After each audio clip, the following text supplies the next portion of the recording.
মই কৈছোঁ যে মই জুবিন গাৰ্গৰ নামটো আৰু মই ফেচবুকত মই নিদিওঁ, কিন্তু মই ন্যায় যুদ্ধ তাতকৈ দুগুণে কৰি যাম বুলি কৈছোঁ।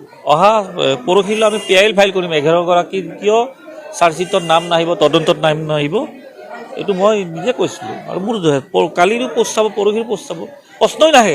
এইটো সুধিব লগা কথাই নহয়। ইমান 3বাৰকৈ ছিংগাপুৰ গৈছোঁ, গোচৰ দিছোঁ। অহা 14 তাৰিখে হিয়াৰিং আছে, তাতে একাংশ এতিয়া দুষ্ট চক্ৰই বিচাৰি আছে যে দুলু আহমেদে এই যুদ্ধৰ পৰা আঁতৰি যাওক। সেইটো প্ৰশ্নই আহিব নোৱাৰে। সেইটো ভুল বাতৰি এটা ওলাইছে, সকলোৱে ওলোৱা নাই। আজি জুবিন গাৰ্গৰ হত্যা হোৱা 4 মাহ হ'ল। সেই কথাটো এতিয়া কিয় আহিছে? মইতো 4 মাহৰ পৰা যুঁজি আছোঁ। মইতো কোনো পৰিয়ালৰ সহায় বিচৰা নাই, বিচাৰিছোঁ নেকি? অহা 14 তাৰিখে ছিংগাপুৰত হিয়াৰিং আছে, আদালতত আছে। মই যদি মিছা ক'লো, ইমান টাইম চৰকাৰৰ মোক SIT এৰিলে হয় নেকি? মই কৰা গোচৰ আৰু যিটো ছিংগাপুৰ পুলিচে প্ৰথমৰ পৰাই কৰি আছিলে, অহা 14 তাৰিখে যেনেকুৱা আমাৰ অসমৰ আদালতত আৰম্ভ হৈছে, ছিংগাপুৰৰ আদালতৰো অহা 14 তাৰিখে প্ৰথম শুনানি হ'ব। আৰু মই কোনো পৰিয়ালৰ সহায় বিচৰা নাই। আৰু কোনোবাই কৈছে মই পৰিয়ালক আক্ৰমণ কৰিছোঁ। মই কি আক্ৰমণ কৰিব লগা আছে? মই উপদেশ দিছিলোঁ যে যদি ছিংগাপুৰৰ গোচৰটোত আপোনালোকে সোমাব বিচাৰে, পৰিয়ালৰ লোক নোযোৱাকৈ ইয়াৰ পৰা সোমাব পাৰে। তেখেতসকলে শুনা নাই, ভাল কথা। চৰকাৰক প্ৰশংসা কৰিছে, ৰাইজে বেয়া পাইছে। যিখন চৰকাৰৰ বিৰুদ্ধে আমি ন্যায় বিচাৰি আছোঁ, সেই চৰকাৰখনক যদি পৰিয়ালৰ লোকে প্ৰশংসা কৰে, ৰাইজে বেয়া পাইছে। আৰু মই ৰাইজৰ বেয়া পোৱা কথাখিনি মই মুখেৰে কৈছোঁ, তাততো একো ভুল কৰা নাই। আকৌ কওঁ, এই যুদ্ধ শেষ মুহূৰ্তলৈ চলিব।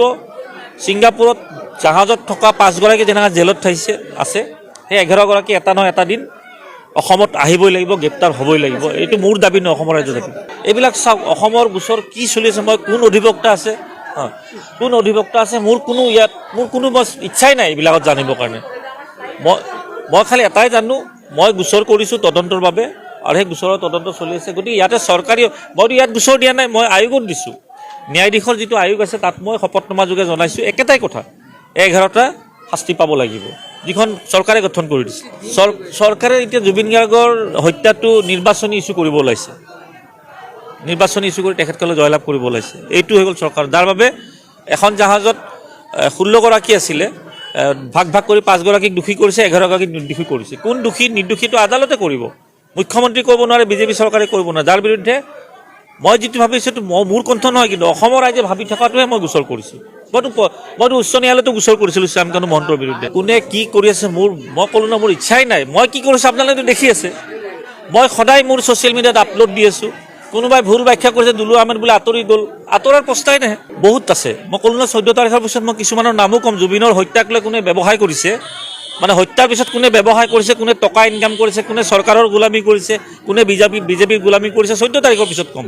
মই কেৱল 14লৈ ৰখি আছোঁ। চাওক, উন্নয়নৰ নামত চৰকাৰ এখন যেতিয়া হয়, যিকোনো চৰকাৰ এখন হয়, উন্নয়নটো লাগিবই, ডেভেলপমেণ্ট হৈ থাকিব লাগিব। কিন্তু এইখন চৰকাৰৰ দিনত আমি যোৱা 10টা বছৰত যিবোৰ দেখিলোঁ, উন্নয়নৰ নামত আমি দেখিলোঁ যে চৰকাৰৰ বৰঘৰত থকা মানুহবিলাকৰ সম্পত্তি কেনেকৈ বাঢ়িছে, ট্ৰাইবেল বেল্ট এণ্ড ব্লকৰ মাটি দখল মন্ত্ৰী নেতাসকলে কেনেকৈ কৰিছে, মুখ্যমন্ত্ৰী ডক্টৰ হিমন্ত বিশ্ব শৰ্মা ডাঙৰীয়াৰ প্ৰপাৰ্টি কেনেকৈ বৃদ্ধি হৈছে, মুখ্যমন্ত্ৰী ডক্টৰ হিমন্ত বিশ্ব শৰ্মা ডাঙৰীয়াৰ পত্নী ৰিণিকী ভূঞা শৰ্মাৰ কেনেকৈ সম্পত্তি বৃদ্ধি হৈছে, উন্নয়ন হৈছে। উন্নয়নৰ নামত, উন্নয়নৰ গংগা বোৱাই দিয়া বুলি কোৱা এই চৰকাৰখনে, গংগা বোৱাই দিম বুলি কোৱা চৰকাৰখনে ৰকেটৰ দৰে বাঢ়ি যোৱা মূল্যবৃদ্ধি নিয়ন্ত্ৰণ কৰি একেবাৰে মাটিলৈ নমাই আনিম বুলি কোৱা চৰকাৰখনৰ দিনত আমি ৰাইজ কুঙা হোৱা দেখিছোঁ। আমি নিবনুৱা সমস্যা বছৰি 1 লাখকৈ নিবনুৱাক চাকৰি দিম বুলি কৈ এতিয়া ইমান বছৰ হৈ গ'ল, 10 বছৰ হৈ গ'ল, আৰু এতিয়ালৈকে শেহতীয়া 5 বছৰতো কেৱল মাত্ৰ 1.5 লাখ মান নিবনুৱা সংস্থাপন কৰা দেখিলোঁ। আৰু বাকী লাখে লাখে নিবনুৱাই নিজৰ ফাইলবোৰ লৈ পেলাই ৰাস্তাত ৰখি থকা দেখিলোঁ। উন্নয়নৰ নামত পলিটেকনিকৰ শ শ ল'ৰা ছোৱালীয়ে চচলত গৈ প্ৰতিবাদ কৰি থকা দেখিলোঁ, তেওঁলোকক চাকৰিৰ পৰা অব্যাহতি দিয়া দেখিলোঁ, STCৰ 700 কৰ্মচাৰীক চাকৰিৰ পৰা ছাঁটাই কৰা দেখিলোঁ, কোভিডৰ চাফাই কৰ্মীসকলক চাকৰি দিম বুলি কৈ আজিলৈকে চাকৰি নিদিয়াকৈ তেওঁলোকক ঠগা দেখিলোঁ। আপুনি তাৰপিছত আজি যদি 108 এম্বুলেন্স, যিখন আমাৰ মৃত্যুঞ্জয়, যিখন আমাৰ কংগ্ৰেছ চৰকাৰৰ দিনত আৰম্ভ হৈছিল, সেই কৰ্মচাৰীসকলে আজি মাহ মাহ ধৰি চচলত প্ৰতিবাদ কৰি আছে, সেয়া উন্নয়ন দেখিলোঁ। লগতে 100 কোটি টকাৰে বাজেট বনাই, 400-500 কোটি টকাৰ বাজেট বনাই, কেৱল 100-150 টকা খৰচা কৰি পেলাই ফ্লাইঅভাৰৰ ওপৰত ফ্লাইঅভাৰ বনাই আজি গড়চুক যাওক, মালিগাঁও যাওক, লখৰা যাওক, আজি নতুনকৈ হৈ থকা ফ্লাইঅভাৰ কেইখন এমাহৰ পিছতে গাত ওলোৱা দেখিলো, ফাট ওলোৱা দেখিলো, উন্নয়ন আমি বহুত দেখিলো। গুৱাহাটীত মুখ্যমন্ত্ৰী ডক্টৰ হিমন্ত বিশ্ব শৰ্মা ডাঙৰীয়াৰ পত্নীৰ মেগডিখন দেখিলো, বান্দিয়া দেখিলো, বাণী গ্ৰীণ ৰিজৰ্ট দেখিলো। এই যে গোটেই যে আজি অসম মন্ত্ৰীসভাৰ মন্ত্ৰীসকলে যে মাটি কেনেকৈ ক্ৰয় কৰিছে, ট্ৰাইবেল বেল্ট এণ্ড ব্লকৰ মাটি দখল কৰিছে, এইবিলাক উন্নয়ন আমি দেখিছো। গতিকে উন্নয়নটো তেওঁলোকৰ ভাষাত উন্নয়নটো কেনেকে নাজানো, আমাৰ ভাষাত উন্নয়নবোৰ আমি এনেকৈ দেখিছো। আৰু এই ৰাইজৰ টকাৰে হিতাধিকাৰ, আপুনি যিটো হিতাধিকাৰীৰ কথা ক'লে, ৰাইজৰ টকাৰে ধাৰ লৈ এতিয়াও আকৌ 1000 টকাৰ ঋণ লোৱাৰ কথা কৈছে। এই যে আঁচনিবিলাক 1000 কোটি টকাৰ যে ঋণ লোৱাৰ কথা এতিয়া আমি গম পাইছো। প্ৰত্যেকটো মাহতে চৰকাৰখনে ধাৰ লৈ আছে। কেগে এওঁলোকক সতৰ্ক কৰি দিছে। এওঁলোকে এনেকে হিতাধিকাৰী আঁচনিবিলাক কৰিছে যেনেকে এনেকুৱাকে লাগে যেন মুখ্যমন্ত্ৰী ডক্টৰ হিমন্ত বিশ্ব শৰ্মাই বাণী গ্ৰীণ ৰিজৰ্টখন বিক্ৰী কৰি পেলাই হিতাধিকাৰী দিছে নেকি? মুখ্যমন্ত্ৰী ডক্টৰ হিমন্ত বিশ্ব শৰ্মাই বান্দিয়াখন বিক্ৰী কৰিছে নেকি? তেওঁৰ ঘৰৰ মাটি বিক্ৰী কৰিছে নেকি? নে তেওঁ গুৱাহাটীৰ অপেন কৰা মেগডিখন বিক্ৰী কৰি পেলাই হিতাধিকাৰীবোৰ দিছে নেকি? এইবোৰতো ৰাইজৰ টকাৰে দিছে, ৰাইজৰ কৰৰ টকাৰে হিতাধিকাৰী দিছে। কিন্তু 1250 টকা হিতাধিকাৰী দিয়াৰ নামত আপুনি মাহত হিচাপ কৰক, অংকটো নিজে সকলোৱে পাই যাব। প্ৰতিদিনে এওঁলোকক কেইটকাকে দিছে, তাৰ বিনিময়ত আমাৰ আয় কিমান হৈছে, ব্যয় কিমান হৈছে, এই হিচাপটো যেতিয়া কৰিব হিতাধিকাৰী আঁচনিৰ আচল কথাবিলাক ওলাই পৰিব। আৰু আপুনি উন্নয়নৰ কথা ক'লে, হিতাধিকাৰীৰ কথা ক'লে, উচ্ছেদৰ কথাও ক'লে। উচ্ছেদৰ কথাটোলৈ আহোঁ। এওঁলোকে উচ্ছেদ যে কৰিছে, এওঁলোকে উচ্ছেদ কৰা নাই, এওঁলোকে এভেকশ্যন কৰা নাই। মই বাৰে বাৰে কৈছো এওঁলোকে ৰিএলোকেশ্যন কৰিছে। এওঁলোকে এই মানুহবিলাকক উচ্ছেদৰ নামত তেওঁলোকে শাস্তি দি পেলাই এই ঠাণ্ডা, ইমান ঠাণ্ডাত, আকৌ গৰমৰ দিনত কিমান গৰম, অতি বেছি গৰম পৰা সময়ত তেওঁলোকে উচ্ছেদ কৰি পেলাই সেই মানুহবিলাকক কলে পঠিয়ালে। এওঁলোকৰ দিনততো আমি দেখিলো সৰ্বানন্দ সোণোৱাল ডাঙৰীয়াৰ দিনত 20 জন বাংলাদেশী, হিমন্ত বিশ্ব শৰ্মা ডাঙৰীয়াৰ দিনত হিচাপত 6 জন বাংলাদেশী। আৰু এওঁলোকে কা আন্দোলনখন, অসম চুক্তিৰ কথা কৈ পেলাই 5 জনকৈ ল'ৰাৰ বুকুত গুলি ফুটুৱাই এওঁলোকে আমাৰ ল'ৰাবিলাক মাৰিলে। তাৰ পিছত এওঁলোকে এই কামবিলাক কৰি পেলাই উচ্ছেদ কৰি এওঁলোকে বাংলাদেশী, এই মানুহবিলাকক যে বাংলাদেশী বুলি উচ্ছেদ কৰিলে এওঁলোকে কলে পঠিয়ালে? এওঁলোকেতো পঠিওৱাৰ কোনো ৰেকৰ্ড নাই। গতিকে NRC-খন এওঁলোকে পুনৰীক্ষণ কৰিব নোৱাৰিলে। NRC নামত সেই লাখ লাখ মানুহবোৰ কলে গ'ল? এই কথাবিলাক আছে আৰু মানুহে এই বস্তুবোৰ দেখি আছে। যদিওবা তেওঁলোকে হিতাধিকাৰী আঁচনিৰ কথা কৈ আছে, মানুহে বুজি আছে। আৰু এইবোৰ ৰাইজৰ টকা, এওঁলোকৰ কোনো ঘৰৰ টকা সম্পত্তি, মুখ্যমন্ত্ৰী হিমন্ত বিশ্ব শৰ্মা ডাঙৰীয়াৰ এওঁলোকৰ ঘৰৰ সম্পত্তি নহয়। গতিকে ৰাইজক কল্যাণকামী ৰাষ্ট্ৰ এখনক হিতাধিকাৰী আঁচনি দিবই লাগিব, হিতাধিকাৰী আঁচনি থাকিবই। গতিকে এইটো বহুত ডাঙৰ কথা নহয়। কিন্তু শেহতীয়াকে যি বিহাৰৰ ইলেকশ্যন হৈ গ'ল, বিহাৰৰ ইলেকশ্যনত আমি দেখিলো 10,000 টকাকৈ ইলেকশ্যনৰ আগমুহূৰ্তত ইলেকশ্যনৰ নিয়ম ভংগ কৰি পেলাই এওঁলোকে 10,000 টকা সোমাই দি পেলাই তাৰ পিছৰ পৰ্যায়ত দেখিলো এওঁলোকে ভুলকৈ সোমাই গ'ল। এতিয়া পইচাখিনি ঘূৰাই দিব লাগে বুলি কোৱা শুনিলো।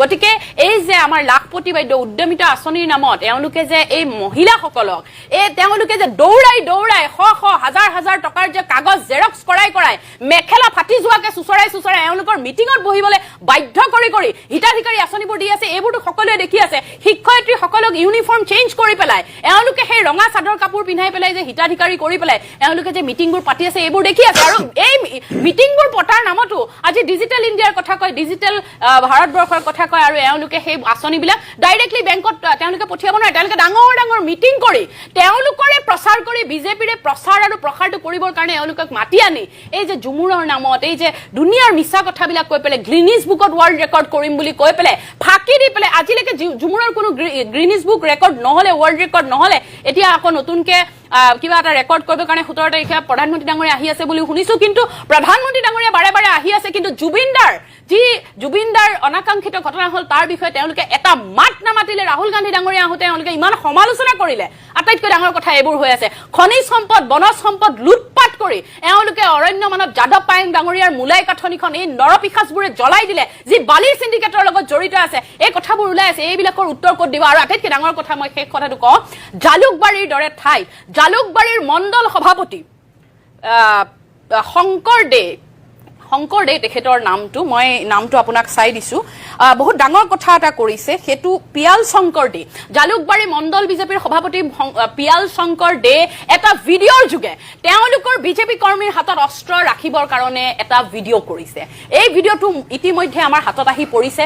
মুখ্যমন্ত্ৰী ডক্টৰ হিমন্ত বিশ্ব শৰ্মাই আজিৰ পৰা কেইমাহমান আগতে কৈছিলে অসমত 7খন ডিষ্ট্ৰিক্ট খুব চেঞ্চিটিভ, তাত অস্ত্ৰ ৰাখিব লাগে। কিন্তু মই ইয়াৰ পৰা সুধিব বিচাৰিছো, বিজেপিৰ মুখপাত্ৰ বহি আছে, ভিডিঅ'টো ইয়াত অপেনলি মই চলাই দিবও পাৰিম এতিয়া। এই যে পিয়াল শংকৰ দে জালুকবাৰীৰ নিচিনা সমষ্টি এটাত 126টা সমষ্টিৰ ভিতৰত আটাইতকৈ চেঞ্চিটিভ সমষ্টি, মুখ্যমন্ত্ৰীৰ গৃহ সমষ্টি জালুকবাৰীৰ দৰে বিধানসভা সমষ্টিত এতিয়া তেওঁলোকৰ কৰ্মীয়ে সুৰক্ষিত নহয় নেকি? কি কাৰণে অস্ত্ৰ শস্ত্ৰ প্ৰত্যেকৰ হাতে ঘৰে ৰাখিব লাগে বুলি কৈ দিয়া হ'ল এই কথাটোৰ আমাক উত্তৰ লাগে জালুকবাৰী ইমান ধুনীয়া ঠাই এখন আজি মুখ্যমন্ত্ৰী নিজৰ গৃহ সমষ্টিটোতে নিৰাপত্তা নাই এই যে অহা 2026ত বিধানসভা নিৰ্বাচন আহি আছে তাৰ আগত যদি কিবা এনেকুৱা ধৰণৰ কথা যদি জালুকবাৰীত হয় তাৰ কাৰণে দায়ী কিন্তু বিজেপিৰ নেতৃবৰ্গ মুখ্যমন্ত্ৰী ডক্টৰ হিমন্ত বিশ্ব শৰ্মা হ'ব আপোনাৰ টকশ্ব'ৰ জৰিয়তে এই কথাটো মই কৈ থলো বিজেপি দলৰ সভাপতি দিলীপ শইকীয়া ডাঙৰীয়াই বিধায়কসকলক ধমকি দিয়াৰ দৰে কৈছে যে তেওঁলোকৰ সমষ্টিবিলাকত যিবোৰ বুথত তেওঁলোকে ভোট পোৱাৰ সম্ভাৱনা বহুত কম আছে সেই বুথবিলাকৰ ভোটাৰ মানে যিমান পাৰি তেওঁলোকে কৰ্তন কৰাৰ বাবে তেখেতলোকে তাৰমানে নিৰ্দেশ দিছে আৰু সেই কথাটো যে মানে সত্য কথা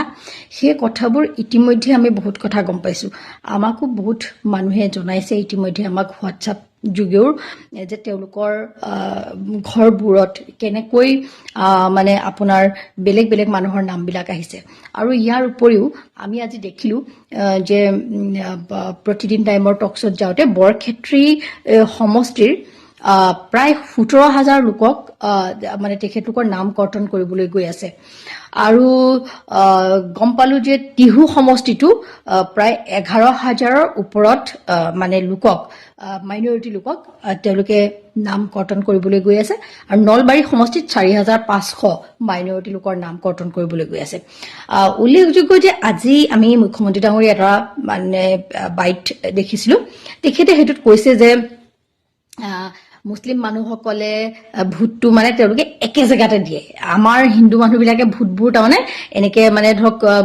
ভাগ কৰি কৰি দিয়ে ধৰক যেনেকে প্ৰসাদ বিতৰণ কৰে তেনেকে ধৰক অলপ অলপকে দিয়ে আমাৰ হিন্দু মানুহৰ ভোটটো একমুটকে তাৰমানে এক জেগাত নপৰে কিন্তু মাইনৰিটিৰ ভোটটো তেওঁলোকে নিৰ্বাচনৰ আগে আগে কথা পাতি এক জেগাত তেওঁলোকে ভোট দিয়ে সেই কথাটো তেখেতে কৈছে আৰু সেইকাৰণে তেখেতলোকে এই মাইনৰিটি ভোটখিনি তেওঁলোকে কৰ্তন কৰাৰ ব্যৱস্থা কৰিছে তেওঁলোকে হিচাপ কৰি পাইছে যে যোনটো বৰক্ষেত্ৰী সমষ্টি তাত যদি যিজন বিধায়ক আছে বৰ্তমানৰ নাৰায়ণ ডেকা সেইজন যদি জিকিবলৈ হয় পুনৰ তেতিয়াহ'লে বৰ্তমানৰ এই মাইনৰিটি ভোটখিনি যদি থাকে তেতিয়া তেওঁ জিকাৰ সম্ভাৱনা নাই কিন্তু ইয়াৰ পৰা যদি 17,000 মাইনৰিটি ভোট মানে কৰ্তন কৰি দিয়ে তেতিয়া তেওঁলোকে প্ৰায় 7,000 ভোটত জিকি যোৱাৰ তেওঁলোকৰ এটা অংক আছে আৰু তেনেকুৱা ধৰণেৰে তেওঁলোকে অংক কৰি কৰি কাৰণ আমি সকলোৱে জানো তেওঁলোকে পৃষ্ঠা প্ৰমুখলৈকে সকলোকে নিযুক্তি দি গোটেই ভোটাৰ লিষ্টখন তেওঁলোকৰ পুৰা নখ দৰ্পণত আছে আৰু তেওঁলোকে সেইবিলাক হিচাপ নিকাচ কৰিয়ে তেওঁলোকে মাইনৰিটি মানুহখিনিৰ ভোটবোৰ এফালৰ পৰা কাটি দিয়া আৰম্ভ কৰিছে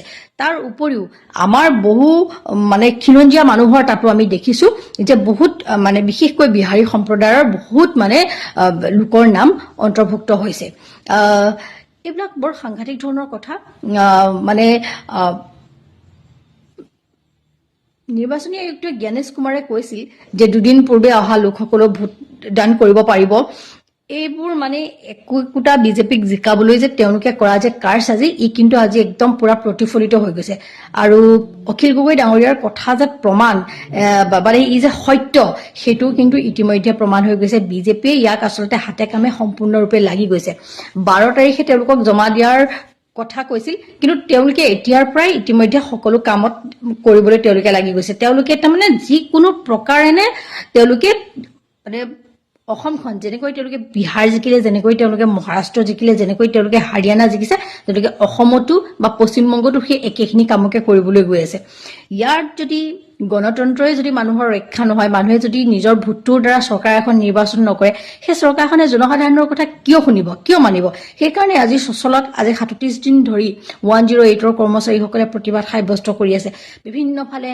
আন্দোলন হৈ আছে বিভিন্ন কাৰ্বি লোকসকলে প্ৰটেষ্ট কৰিলে 6 জনগোষ্ঠীৰ লোকসকলে প্ৰটেষ্ট কৰিছে কিন্তু তেওঁলোকে জানো কাণসাৰ দিছে চৰকাৰেতো কাণসাৰ দিয়া নাই ভয় কৰা নাই কাৰণ তেওঁলোকে জানে যে এই সকল লোকে ভোট দিলেও নিদিলেও তেওঁলোকে জিকি যোৱাৰ কৌশল ইতিমধ্যে অৱলম্বন কৰিছে আৰু কৰাৰ বাবে তেওঁলোকে এনেকুৱা ধৰণৰ কৰিছে কিন্তু এই ভোট চোৰ প্ৰক্ৰিয়াটোক আমি যিকোনো প্ৰকাৰে আমি বাধা দিবই লাগিব সেইকাৰণে সকলো সচেতন হওক সকলোৱে নিজৰ ভোটাৰ লিষ্টখন আপোনালোকে পাৰিলে আগতীয়াকৈ নিজৰ হাতত আপোনালোকে লৈ লওক সংগ্ৰহ কৰক আপোনালোকৰ নিজৰ নিজৰ ঘৰত আৰু বেলেগ কোনোবা অচিনাকি মানুহ ভোটাৰ সোমাইছে নেকি সেইবোৰ আপোনালোকে নিজে নিজেও আচলতে মই ভাবো সচেতন হওক আৰু দৰকাৰ হলে আপোনালোকে সেই কথা বতৰাবিলাক আপোনালোকে আমাৰ বিলাকৰ লগতো আপোনালোকে যোগাযোগ কৰিব পাৰে যে এনেকুৱা ধৰণৰ হৈ আছে প্ৰক্ৰিয়াবিলাক যিমান পাৰি আমি প্ৰতিবাদ সাব্যস্ত কৰিবলৈ চেষ্টা কৰিম। আপোনালোক সকলোৱে দেখিছে ইতিমধ্যে আজিও কংগ্ৰেছ দলে আমাৰ প্ৰতিবাদ সাব্যস্ত কৰিছে।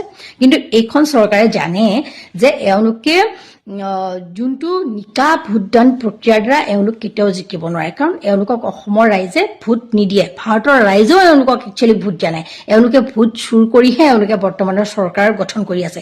এইখন কেন্দ্ৰীয় চৰকাৰখনো অবৈধ আৰু বাকী ৰাজ্য চৰকাৰখিনিও কিন্তু অবৈধ, কাৰণ এওঁলোকে ভোট চুৰ কৰাটো 100% সঁচা কথা। ৰাহুল গান্ধীয়ে তাক মানে পুৰা ধৰণেৰে প্ৰত্যাহ্বান জনাইছে, সম্পূৰ্ণ তথ্য সহকাৰে দিছে, কিন্তু তাৰ উত্তৰটোতো নিৰ্বাচনী আয়োগে আজিলৈকে দিব পৰা নাই। তাৰমানে তেখেতলোকে ভোট চুৰ কৰাটো সত্য কথা। সেয়েহে সকলো সজাগ হ'ব লাগিব, সকলো সচেতন হ'ব লাগিব। বিজেপিৰ প্ৰাৰ্থী জিকোৱাৰ স্বাৰ্থত আপোনাৰ ভোটটো যদি কৰ্তন হয়, আপোনাৰ কিন্তু ভৱিষ্যতলৈকে বহুত অসুবিধা হ'ব। সেয়েহে আপুনি সজাগ আৰু সচেতন হওক।